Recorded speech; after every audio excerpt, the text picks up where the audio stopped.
Well, I have joining me our guest who will be talking about the security consultant, Darlington Umaru, is here with me in the studio to discuss this. Thank you so much for joining us on TVC Breakfast. My pleasure, as usual. Any day, anytime. Absolutely. So what do you make of the meeting between, among the service chiefs and the lawmakers? Well, it's not out of place. It is expected. The level of insecurity in the country now calls for all hands to be on deck. Right. Well, what is also surprising for me is that they even have time to go on break for 1 week. I think this is not the time for anybody to begin to consider going on break. My thinking, as well, my personal opinion, if the country has gotten to the level it is in now in terms of insecurity, where even nobody is sleeping with his two eyes closed anymore, if your eyes must be open, I think you should also walk. And walking means that from wherever you are, wherever assignment you've been given by the people, the populace, they are our employees. We put them there well to serve our interest. So serving our interest means that what they have done is part of why we have put them in that place. We were expecting, I was particularly optimistic when that meeting was called, and even when the meeting was going on, I was waiting to see what the outcome of that meeting would be. Incidentally, what I got from that meeting is a call by members of the National Assembly, the legislature per se, demanding that the executive should bring forward a supplementary budget for the military. And then there was also the report of how much was budgeted and how much has been released so far, which meant that, well, there's also an assurance that what is budgeted will be released or will be spent 100%. But that is not what it is for me. What you are spending, what is the effect on the common man about what you are spending? How much of it are we seeing? How much of it are we feeling in terms of security? Well, they demanded that apparently, maybe in the course of their meeting, the service chiefs, would have complained about the budget for the military to achieve what they needed to achieve in terms of fighting insecurity in the country. Well, to look at it from your perspective, it shows that you're not really satisfied with the outcome of the meeting so far. But then, what lies the hope for the common man, the Nigerian masses? Talk about the insecurity that is ravaging the country, the farmer herders clashes, the banditry, kidnapping, etc., terrorism, and also the attack on schools. What lies the hope for the common man, after this meeting, after all? Well, the common man is as it is now, well, is looking at what the government would do for them in terms of security. It is the constitutional right of the common man to be defended to be secured by the government. And so the way it has been, the common man is getting to a point where if you talk with them on the street, they'll tell you that they are not satisfied so far because the thing is spreading like wildfire across the nation. Do you think we are becoming overwhelmed, we're being overwhelmed by these ravaging insecurity in the country, and with the fact that we are having new service chiefs, do they need some things to be put in place before they're able to surmount these perennial challenges? Well, let me start from when you say we. When you say we, I really am confused.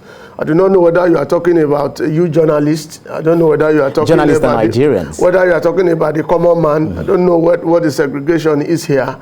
But if you are talking about we in place of to represent Nigerians generally. Well, I do not by any means jealous these service chiefs. They came at a time when there's so much crisis. They actually inherited crisis, and since they came, since their appointment, I'm not sure they've had time to even close their eyes for 1 minute. I'm not speaking for them, but I know that because the level of insecurity is growing on a daily basis, they are concerned. If they are concerned, well, you also saw the IGP in the midst of all of them at the National Assembly yesterday. These are the persons that are supposed to help us in terms of security. So, well, we, the common people, apparently are living in fears.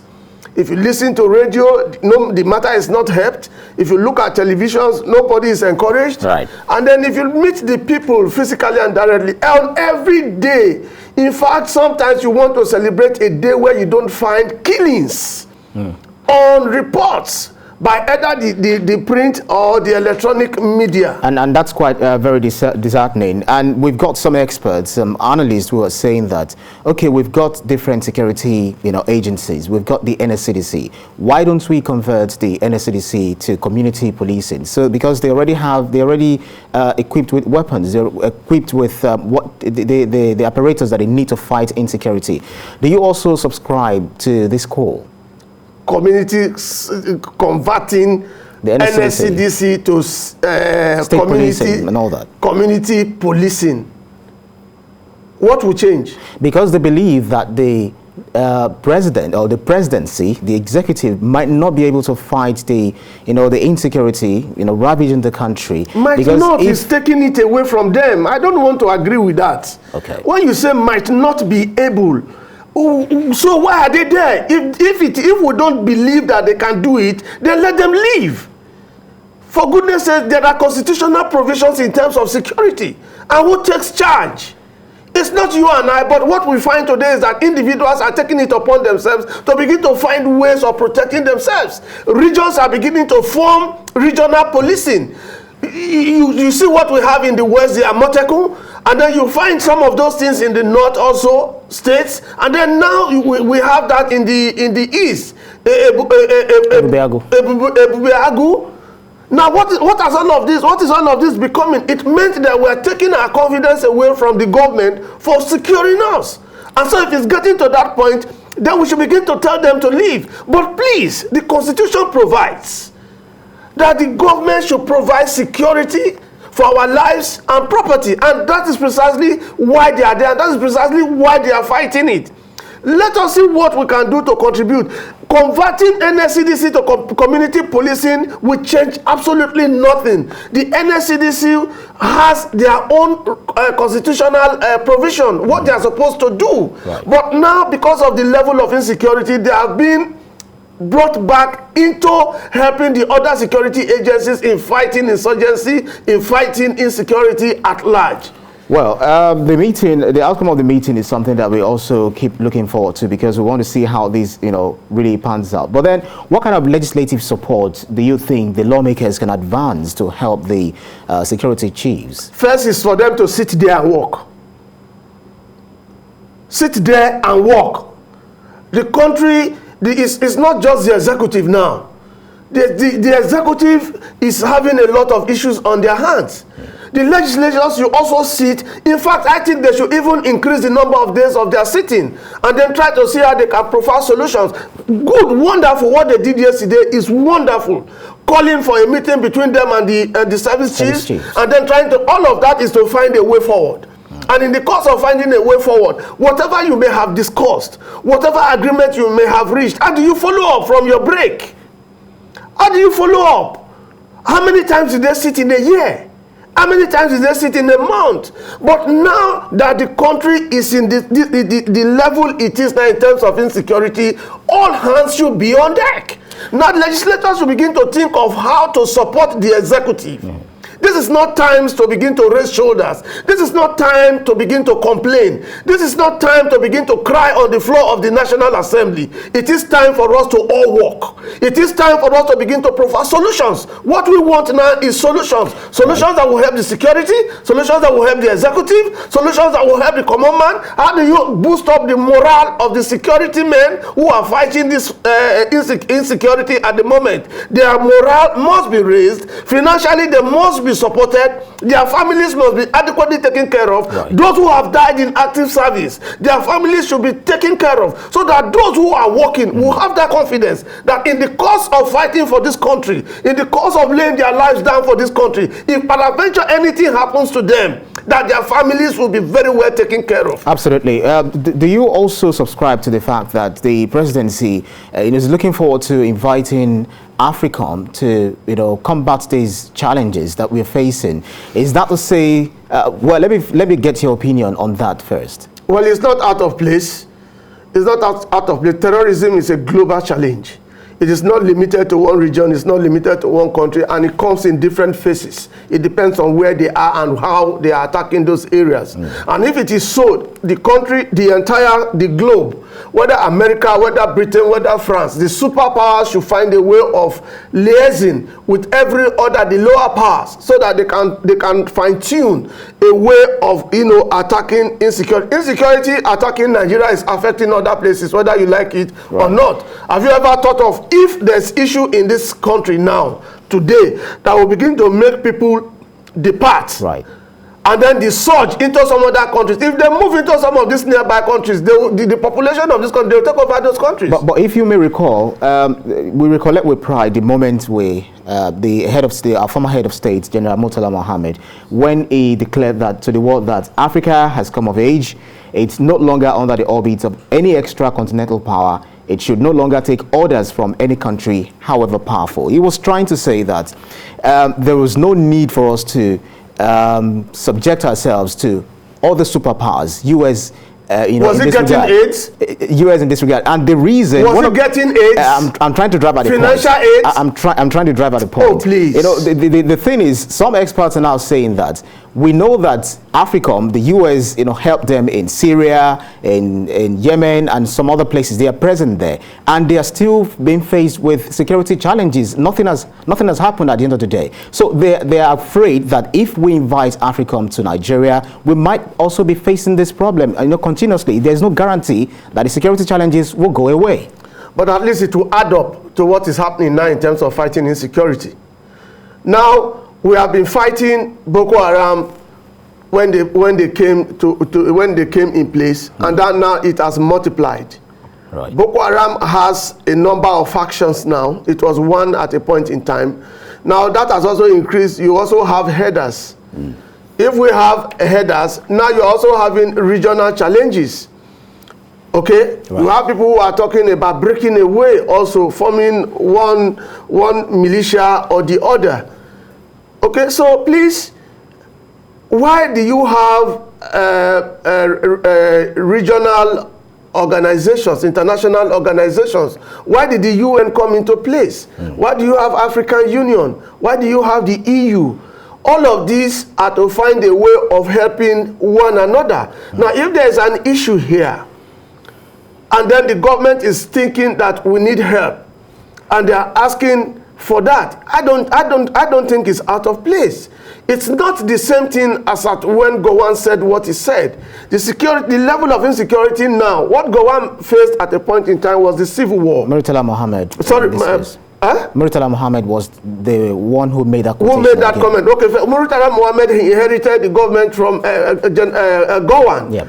As at the time Murtala came to power, what was it like? There was relatively peace. The civil war had ended. No victor, no vanquish. Everybody was working. We were working on rebuilding the nation and all of that. Even so, if you want to follow that statement, are you saying we don't need AIDS?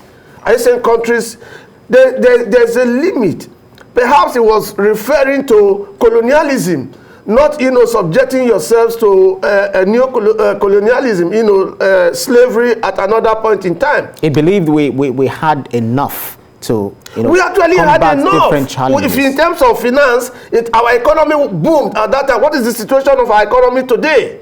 What is the value of the naira as at when he said that to the dollar, and what is the value of comparatively? What is the value of the naira today to the dollar? So you're not concerned with the fact that, even despite the fact that the UN, the US is there, helping countries like, just like I mentioned, Iraq, Syria, Afghanistan, Somalia, Yemen, etc., etc., and then they're still facing these challenges. It looks like America itself not facing challenges. Tell me one country in the world that is not facing these problems of terrorism. But does that mean we should fold our hands and give up? Does that mean we should not collaborate? Does that mean that even in Africa, why do we have, what do you call that body now, that collectively, that security body that has countries bringing forces together to work in terms of fighting terrorism, that they've not been able to completely achieve success in those places does not mean they've not recorded success. In the first instance, why did they leave? They have issues. At a point in time, we had America come into our problems in this part of the world when Boko Haram was ravaging, particularly those times when the Chibok girls were taken away. At that point in time, they came here and they were sharing intelligence with us, but something happened and they were dissatisfied. Having been dissatisfied, they moved away to neighboring countries. You have seen America. At a point in time, they came into this country, a part of this country the other time, to take away a citizen of theirs that was kidnapped. Well, these people are humans too. Talking about the terrorists, those who are causing us in a different are they humans? Well, they are humans. They might be anything in humans' clothing. Well, maybe I should put it that way. If you call them humans, it's okay. Well, no, some say they're animals, though. I know that's what you're insinuating. No, then, you cannot speak for me. When I say they are humans, at least they are something in humans' clothing. So, is there anything that can be said to them? Is there any appeal that can be made to them so that they might reason with the fact that the people they are attacking, they are ordinary Nigerians. They are people who are helpless against themselves. Beautiful question. So is there anything we can talk to them? Yes, beautiful question. The World War was fought. The First World War came, it was fought. How did it end? People sat down to negotiate. The Second World War came. How did it end? People thought it was going to become the end of the world. Right. But what happened? They sat down and they negotiated. They discussed, they joined jaw, and then they all agreed. So you disagree to agree. All of this is happening today. Some of the governors have taken the bold step. The 19 northern governors at a point in time sat down and said, what do we do to end terrorism in the north? It was hosted in Kaduna. I was in the north as at that time it happened. Why was all of that? The Zamfara state governor particularly has been discussing with bandits in his territory. Why is all of that? To finding solutions to ending it. Some of the governors have taken very wrong stance to say that no, we must not discuss with them, we must crush them. Do you have the willpower? Do you have the political power? Do you have the military power? Let me just quickly button. Do you blame them for not having conversation with them, for not wanting to have conversation with them? It's okay. If you don't want to have conversation. Because the conversation they had earlier on didn't yield any results. Some other people are coming up saying, okay, fine, if you're discussing with this group of bandits or this group of kidnappers or whatever you want to call them, then we are also going to be asking for our own thing. So how many people would they dialogue with? They have some persons they listen to. The Talibans have some persons they listen to, and America has often made use of those persons the Talibans discussed with. A Sergeant Bo, when America needed a Sergeant Bo, a certain Sergeant Bo released by the Talibans, what did they do? They went to Qatar to discuss with the monarchy in Qatar to negotiate with the Talibans. Right. And then what happened? In exchange, the Talibans in the course of that meeting say you would release to us 5 of our leaders, and then we'll give to you a Sergeant Bo. America never said no.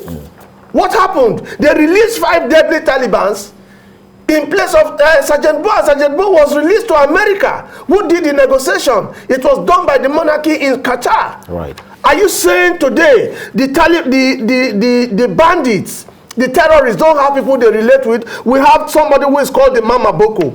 I don't know if you've heard of that name before. We also have Gumi, who has been interfacing between government, the individuals, and this person. Some have come up with the idea that arrest Gumi would that solve the problem. Now, if these people I don't call human beings, that you refer to as humans, have some persons who they listen to, who can walk up to them and they hold meeting and have an agreement.